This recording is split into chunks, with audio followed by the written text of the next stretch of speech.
Okay, we're going to extract the last bit of honey from this comb here. Just got to give these a crank around, break the seal.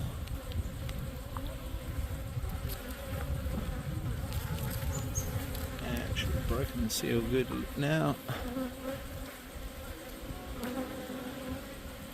And the honey should start to fall down and come through the pipe.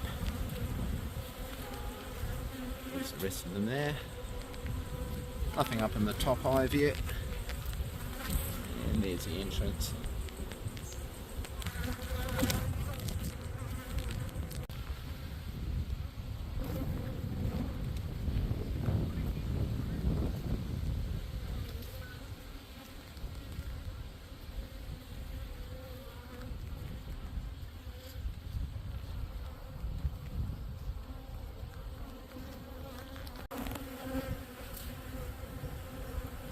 Well, this is the last extraction of the honey. We've got 5 litres out of that. Nice work, bees.